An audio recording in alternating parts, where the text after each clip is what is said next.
अब चाहिँ म मतिमार्दी बेस क्याम्प पुगेर फर्किँदैछु।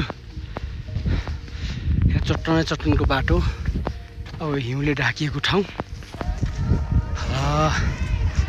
चाहिँ फर्किरहेको छु। भोक पनि धेरै लागिसक्यो, तिर्खा लागिरहेछ। तिर्खा लाग्यो, अब यो हिउँ पगालेर खानुपर्ने हो। घाँटी बसेको कारणले गर्दा त्यो पनि खानु सकिरहेको छुइनँ।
बाटो चाहिँ यो, यता लडाइ कहाँ हो, यता लडाइ कता कता।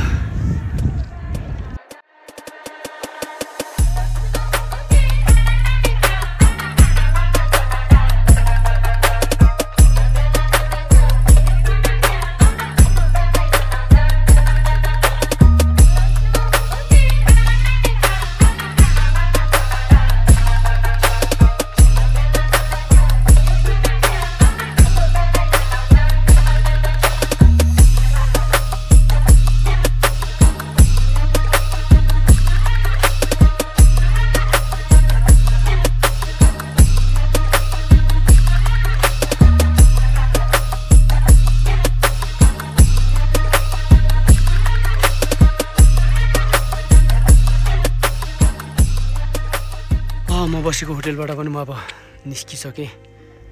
अहिले 1:30 भइसक्यो दिउँसोको। साह्रो मजाको सबै यो एरियाको सबैभन्दा हाइटमा भएको होटेलै यो हो। यहाँबाट पछाडिबाट सबै हिमालहरू देखिन्छ।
ल अहिले चाहिँ हामी बादल डाँडा आइपुग्यौँ।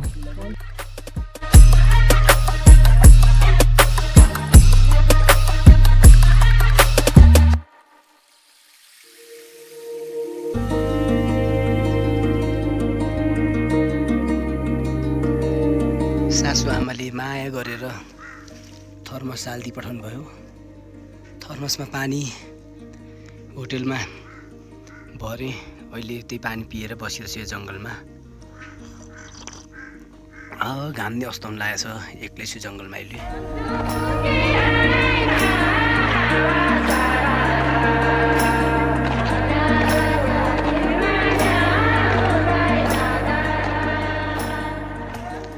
चाहिँ म लुक्याम झरिसकेँ। लुक्याम अब यहाँ चाहिँ ठुलो क्याम्प साइट हो। यो होटेल रेस्टुरेन्ट छ। अब अझै पनि मसँग समय हुनाले गर्दाखेरि म चाहिँ यहाँबाट सिधै तल जाँदैछु।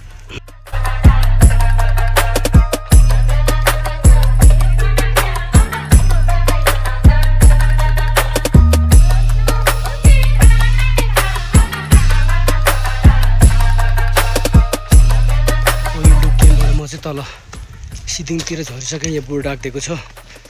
अब धेरै लामो हिँड्नु पऱ्यो भने यताको रुट जानुपर्छ। यो चाहिँ काँडे निस्किन्छ अनि यहाँबाट तल झरेपछि सिदिङ अब कति टाइम लाग्छ हेरौँ।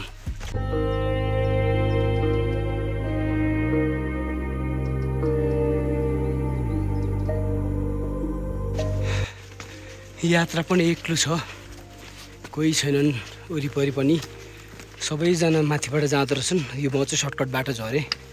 यताबाट अब छिटो गाडी भेटिन्छ भनेर। अलिकति धेरै समय लिएर आउनेहरू माथिबाट जान्छन्।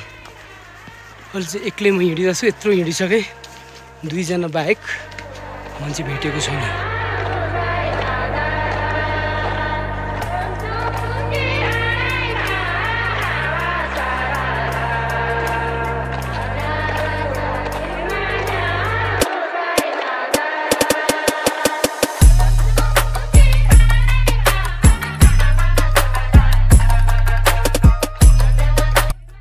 आज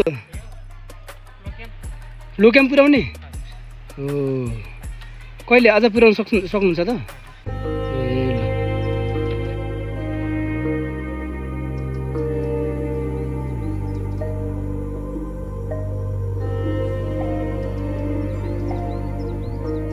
सिदिङ आएर राति बास बस्यो। यो होटेलमा बस्यो। आज यात्राको अन्तिम दिन। अब आज चाहिँ म पोखरा फर्किनुपर्छ। अरे मजाको ठाउँ लाग्यो। यो पनि मजाले बस्यो। अब आज चौथो दिन हो यात्राको। अब सिदिङको माहौल चाहिँ यस्तो छ।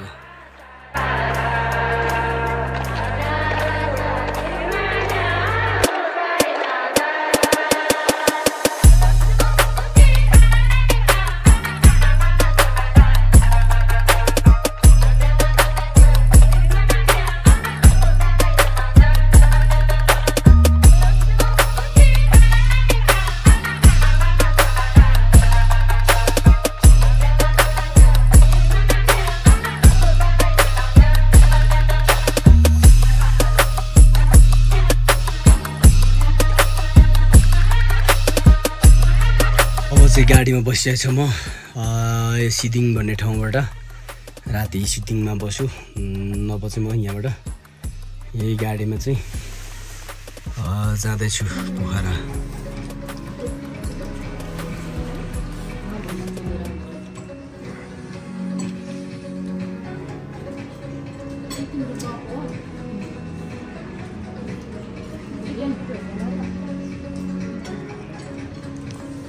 तोङबा चुसेको जस्तो फिल भयो बाबा। तोङबा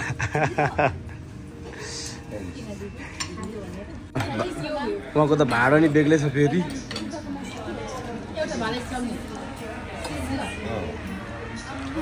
कस्तो छ टेस्ट?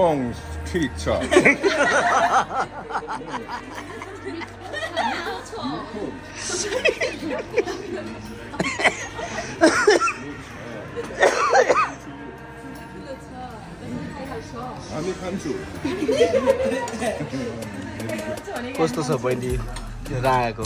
एकदमै उता के हो?